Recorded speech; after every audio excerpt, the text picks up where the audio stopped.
নমস্কার, মিতাস পডকাস্ট থেকে আজ আমি আপনাদের শোনাব বিভূতিভূষণ বন্দ্যোপাধ্যায়ের লেখা একটি গল্প সুলেখা। অজপাড়াগাঁয়ের পথে যখন গাড়ি ঢুকল তখন সুলেখার কান্না এলো। এই সে কলকাতায় স্কুল কলেজে পড়েছিল, এই পাড়াগাঁয়ে শ্বশুরবাড়ি হবে, যত অশিক্ষিতাদের মাঝখানে দিন কাটাতে হবে। কলকাতার নীলিমাদের বাড়ি গিয়ে প্রতি সন্ধ্যায় চায়ের আড্ডা, সেখানে জগদীশ বড়ুয়া ও হিরণময় মিত্র সম্বন্ধে আলোচনা, ভয়েল কাপড়ের জরির ধারে কী রঙের পাড় সেলাই হবে এ সম্বন্ধে গভীর গবেষণা, গৌরীদের বাড়ি গিয়ে রেডিওতে নতুন নতুন গান শোনা। সব শেষ হয়ে গেল। গানের সে ভীষণ ভক্ত, ভালো গান শুনতে পেলে আর কিছু সে চায় না। এ সবের পরিণতি। এই জন্যে কাকা তাকে স্কুলে দিয়েছিলেন, না দিলেও পারতেন, আরও অল্প বয়সে বিয়ে দিলেও চলতো। তার চোখ ফুটবার আগেই। কথাটা সে কাউকে বলতেও পারলে না, বলতে পারলে বোঝা নেমে যেত অনেক। স্বামীকে তার পছন্দ হয়েছিল। স্বামী শ্যামবর্ণ, অল্প বয়স, বিয়ে পাশও করেছেন, কিন্তু হলে কি হবে, তিনি বিদেশে চাকরি করেন, গল্পগুজব করবার জন্যে তাকে পাওয়া যাবে না সব সময়। অশিক্ষিতাদের মধ্যে অজপাড়াগাঁয়ে একা একাই দিন কাটাতে হবে, মরে যাবে সে। নীলিমা কত দূরে পড়ে রইল, ও এবার আইএ পাশ করবে, সামনে কত আনন্দ ভরা মুক্ত জীবন। সে আটকে গেল ক্ষুদ্র জলাশয়ের জল ঝাঁঝির মধ্যে। জীবনের গতি ওর বন্ধ হয়ে গেল। সন্ধ্যা হয়েছে। একটি জীর্ণ একতলা বাড়ির সামনে ওদের গাড়ি এসে পৌঁছলো। কতকগুলো প্রাচীনা, কতকগুলো পাড়া গিয়ে বউ, তাদের মুখে চোখে না আছে বুদ্ধির দীপ্তি, না আছে কিছু। তারাই এসে সুলেখার চারিধারে ভিড় জমালে। কলকাতার বাসাতেই বৌভাত হয়ে গিয়েছিল, কোনো আচার অনুষ্ঠান বাকি ছিল না। থাকলে আরও বিরক্তিকর হয়ে উঠত ব্যাপারটা। স্বামীর ছুটি নেই, তিনি তাকে পৈতৃক বাড়িতে প্রাচীনাদের হাতে পৌঁছে দিয়েই সরে পড়লেন। মিলিটারির চাকরি, বিশেষ ছুটি ছাটা নেই। যদি সময় পান পুজোর সময় আসবেন বলে গেলেন। সমীর চলে গেলে সুলেখা কান্নায় ভেঙে গেল। একেবারে নিঃসঙ্গ হয়ে গেল সে। কিভাবে দিন কাটবে এখানে বুড়িদের মধ্যে, যারা বাইরের জগতের কোনো সংবাদ রাখে না, এমন তিনকাল গিয়ে এককালে ঠেকা দন্তহীন বুড়িদের মধ্যে। টাকা ছিল না কাকার, নতুবা শহরে বিবাহ হতো। যাক সে কথা, ছেলে দেখে বিয়ে দেওয়া। ছেলে সত্যিই ভালো, স্বামীকে সে গড় পছন্দ করেনি। ভালো ছেলে, পাশ করা, স্বাস্থ্যবান, গ্রামের বাড়ি জীর্ণ বটে, কিন্তু বেশ বড়। অনেক নাকি জায়গা জমি আছে, প্রজাপত্তর আছে, আমবাগান, পুকুর, বাঁশঝাড় সব আছে। বনেদি সেকেলে গৃহস্থ। তবে ওই যা কথা, সেকেলে, একেবারে সেকেলে। শাশুড়ি সুলেখাকে দিয়েছেন এক ছড়া ভারী সেকেলে মুরকিমালা হার, দিয়ে বলেছিলেন, বৌমা, বড় পয়মন্ত জিনিসটা। আমার শাশুড়ি আমাকে এই হার দিয়ে আশীর্বাদ করেছিলেন, আমি তোমাকে দিলাম আবার, তুমি আবার দিও তোমার ছেলের বউকে। জন্ম স্ত্রী হও মা। আমার মাথায় যত চুল আছে ততদিন সমীর বেঁচে থাকুক। সুলেখা শাশুড়ির পায়ের ধুলো নিয়ে প্রণাম করলে। হার ছড়াটা ভারী বটে, কিন্তু একালে ও হার কেউ পরে?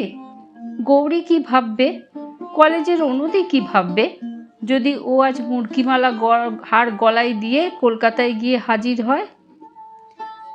দিন 5-6 কেটে গেল। সুলেখাকে ভোরে উঠে কাজকর্মে বড়জা নীরদাকে সাহায্য করতে হয়। অবশ্যই নতুন বউ বলে এখনো কাজের ভার তেমন ঘাড়ে চাপেনি, কিন্তু নীরদাকে দিয়ে সে বুঝতে পারে এ সংসারে পুরনো বউ হয়ে গেলে কি ধরনের খাটুনিটা আশা করা যায়। নীরদা উদয়স্ত খাটে, টিন টিন ধান সেদ্ধ করে, বোঝা বোঝা খাড় কাচে, খই মুড়ি ভাজে, দুবেলা রান্না করতে আসে।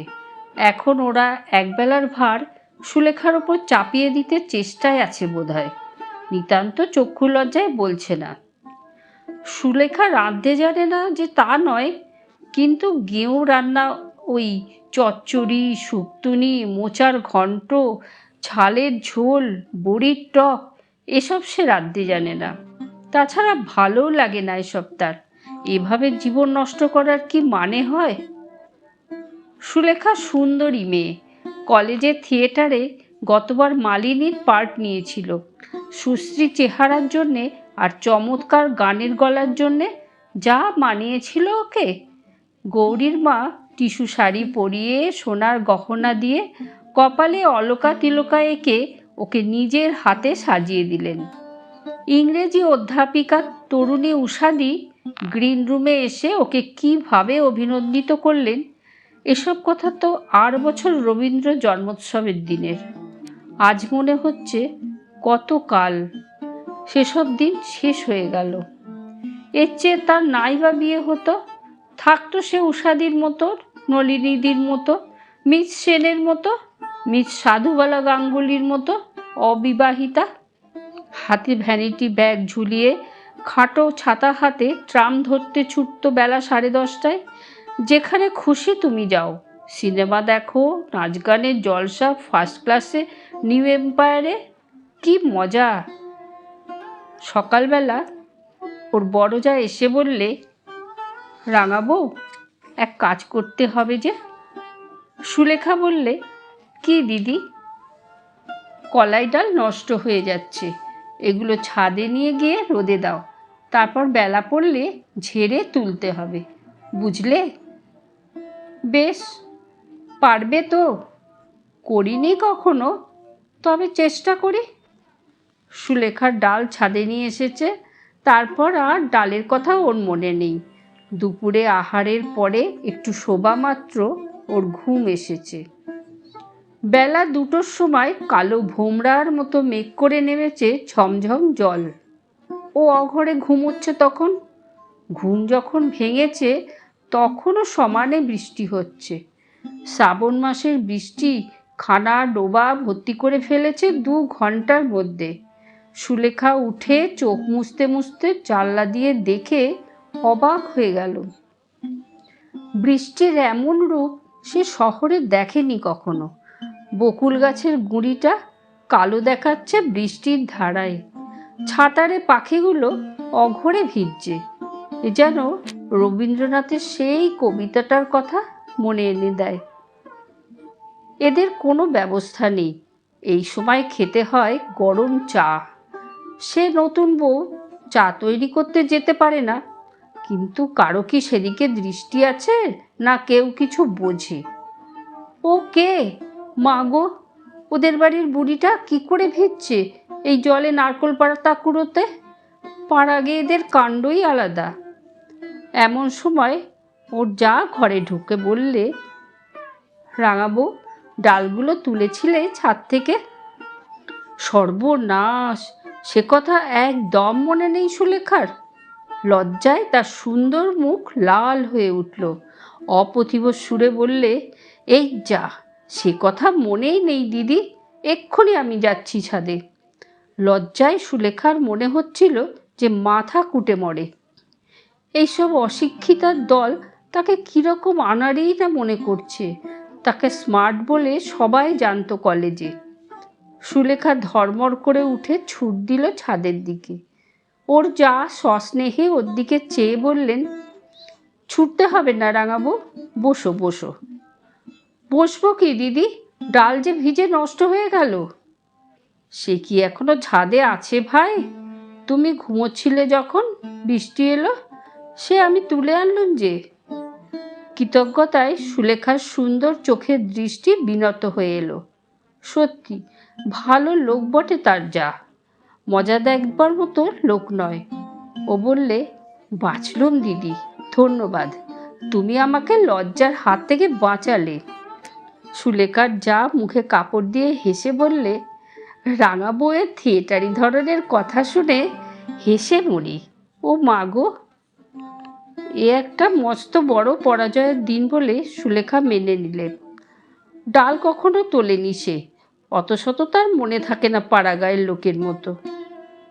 সেদিন সন্ধেবেলা ওপাড়ার কামিনী এসে বললে, কি হচ্ছে গো বৌদিদি? চুল বাঁধছি। এসো ঠাকুরজি, চুলের দড়িটা ধরো তো। গান করবে? সন্ধেবেলা গান করলে শাশুড়ি আমায় ভালো চোখে দেখবেন?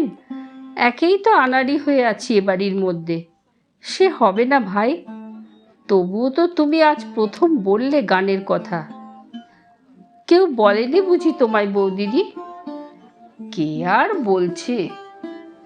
এই সময় সন্ধ্যার অন্ধকার নেমে এলো ঘন হয়ে। কামিনী চলে যাবার জন্য বাইরে এসে দাঁড়ালো। বললে, চলি আজ বৌদিদি, আর একদিন আসবো। এক পশলা বৃষ্টি হয়ে গিয়েছে সেদিন বিকেলে। সুলেখার ঘরের জানলার ঠিক বাইরের নেবু গাছে নেবু ফুল ফুটেছে। বৃষ্টি জল অপরাহ্নের বাতাসে ভুর ভুরে নেবু ফুলের গন্ধ। বড়জা নীরদা ওর ঘরে ঢুকে বললে, কি হচ্ছে রাঙাবো? আসুন দিদি। কি আর হবে, এমনি বসে আছি। রান্নাঘরে চলো, দুটো ডাল ভাজবো, তুমি বসে বসে কুলোই ঝাড়বে। আচ্ছা দিদি, সবসময় এসব কাজ তোমাদের ভালো লাগে? একটু অন্য রকমের কাজ, একটু ভালো কাজ। নীরদা হেসে বললে, সময় নেই ভাই, দেখছো তো সংসারের কাজ নিয়ে বেহাতি। ওরই মধ্যে সময় করে নিতে হয়। বিরক্তিতে সুলেখার মন ভরে উঠল। এমন সব অশিক্ষিতাদের মধ্যেও সে এসে পড়েছে। এরা শুধু জানে ডাল ভাজতে আর ভাত রাঁধতে, শুধু খাওয়া আর খাওয়া। নীরদা বললে, তুমি তো রাঙাবো নতুন এসেছ, এখন প্রথম প্রথম তোমার খারাপ লাগবে, এরপর এই আবার লাগবে ভালো, তখন অন্য কিছুতেই মন যাবে না। সুলেখা মনে মনে বললে, সেদিন আমার জীবনে হঠাৎ না আসুক। চক্ষু লজ্জার খাতিরেও ওকে গিয়ে ডাল ভাজতে বসতে হলো রান্নাঘরে। 2 ঘন্টা সে কি খাটুনি। নীরদা ডাল ভেজে দিচ্ছে আর ও আনাড়ি হাতে কুলোতে ঝাড়ছে। অনেক রাত্রে ঘুম চোখে সুলেখা এসে যখন বিছানায় শুয়ে পড়ল, তখন তার মন অবসাদে ও ক্লান্তিতে ভেঙে পড়েছে। কি কর্মফলে এমন সংসারে সে এলো?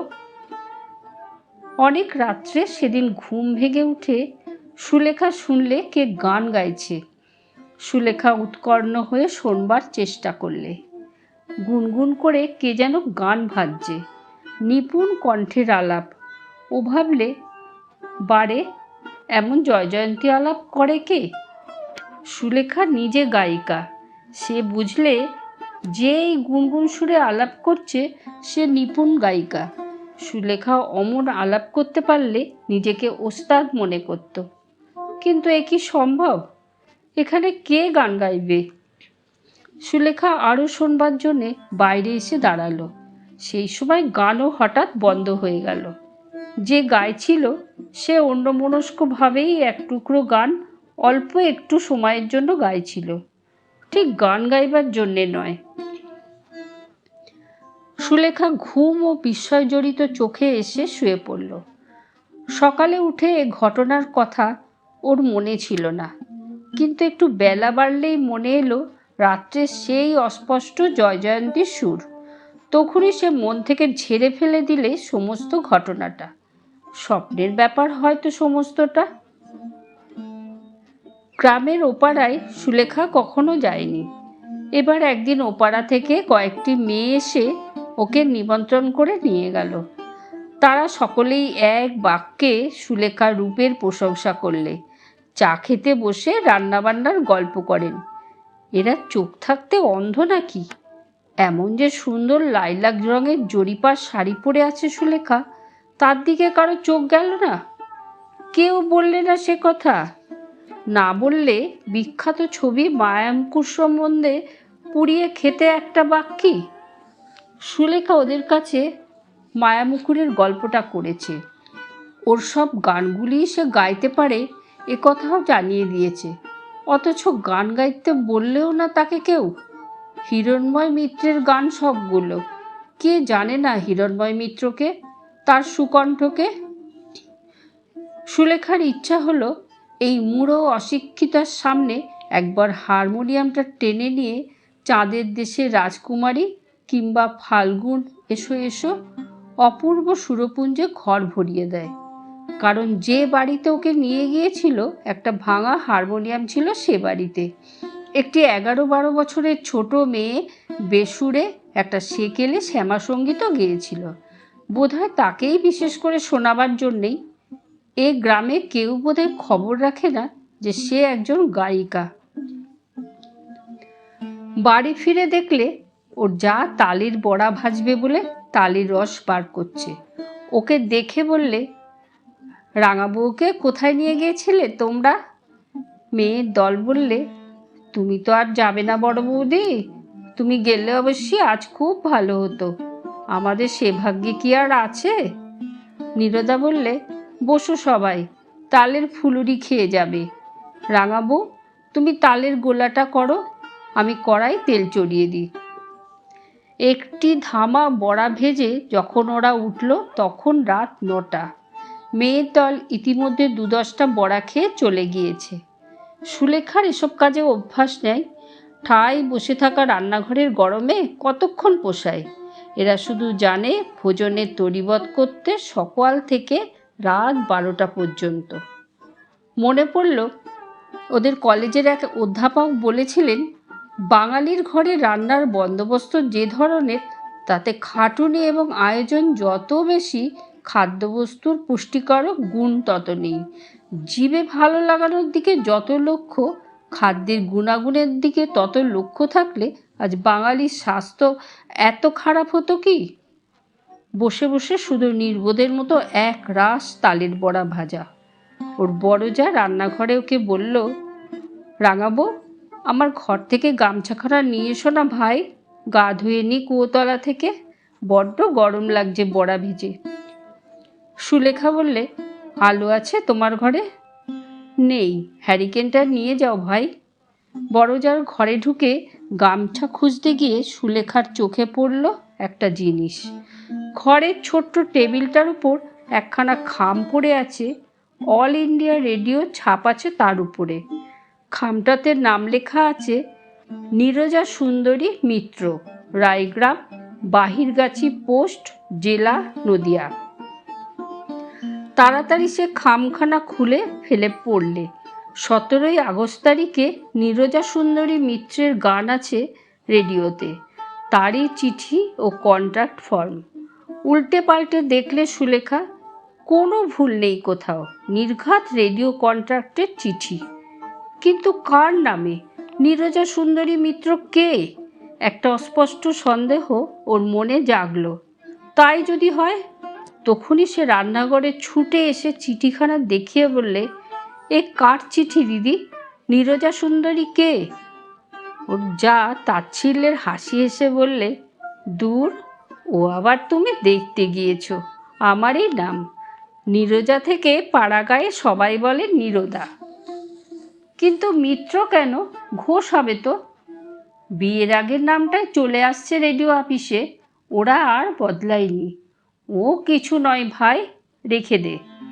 ঠাকুরপোকে বারণ করে দিয়েছিলাম নতুন বউকে কথা বলো না, আমার লজ্জা করে। তাছাড়া আমার দাদার বারণ ছিল, শ্বশুরবাড়ির গ্রামে এসব কথা জানালে কে কি বলবে। দাদা আমাকে গান শিখিয়েছিলেন কি না, হিরণ্ময় মিত্র, নাম শুনেছ বোধহয়। বিখ্যাত গায়ক হিরণ্ময় মিত্রের ছোট বোন ও শিষ্যা সুগায়িকা নীরজা সুন্দরী মিত্র তার সামনে বসে তালের বড়া ভাজছে। সুলেখা শ্রদ্ধা ও স্নেহে আঁচল দিয়ে বড়জার মুখ মুছে দিতে দিতে বললে, একদিন দিদি জয়জয়ন্তী ভাজছিলেন, তাহলে আপনি অনেক রাত্রে? ঘুমের ঘোরে শুনে সেদিন পায়ের ধুলো দিন, তখন আমি ধারণাই করতে পারিনি। এতদিন বলা উচিত ছিল আমাকে, আমি কি করে জানব? ধন্যবাদ। গল্পটি কেমন লাগলো কমেন্টে আপনারা তা জানান। লাইক করুন, শেয়ার করুন, সাবস্ক্রাইব করুন, ডান দিকের বেল আইকনটি প্রেস করুন।